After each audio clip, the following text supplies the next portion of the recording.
Isinapubliko ng pamunuan ng Philippine National Police ang pinaggamitan ng DAP funds para patunayang mabuti ang naidulot ng programa ng pamahalaan sa larangan ng peace and order. Para sa detalye, balitaan mo kami, Alvin Baltazar. Nagpaliwanag ang pamunuan ng Philippine National Police kung saan nila ginastos ang natanggap na halos 4 na bilyong piso na nagmula sa Disbursement Acceleration Program o DAP ng pamahalaan. Ayon kay PNP-PIO Chief, Police Chief Superintendent Ruben Teodor Sindak, 4 na proyekto ang kanilang pinondohan sa halos 4 na bilyong pisong pondo na mula sa nasabing budget. Ang 2013 Operational Transformation Program na may pondong mahigit sa 2.8 billion pesos pero aabot lang sa mahigit 27 million pesos ang kanilang nagastos.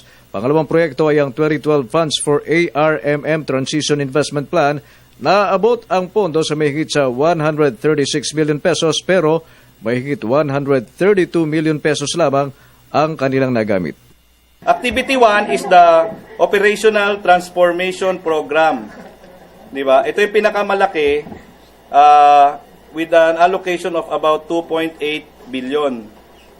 Ang na-obligate lang po dito ay 27 million. Sumunod at ikatlong proyekto ay ang 2012 construction of police stations na may pondong mahigit 128 million pesos, ngunit ang nagastos ay nasa 103 million pesos lang.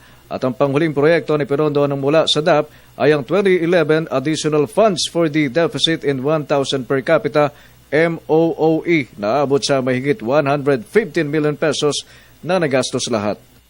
Sa kabuuan, ayon kay Sindak, mula sa halos 4 billion pesos na nakuha nilang pondo mula sa DAP, 379 million pesos o 11.7% lamang ang kanilang nagastos hanggang sa ipatigil na nga ng korte ang paggamit nito. Of this 3.24 billion na allocated, allocated to the PNP, only 379 million has been obligated or implemented, which is only roughly 11.7%.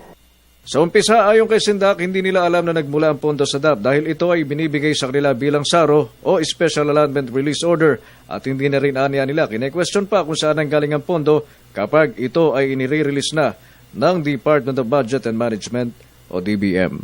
Para sa Telebisyon ng Bayan, Alvin Baltazar.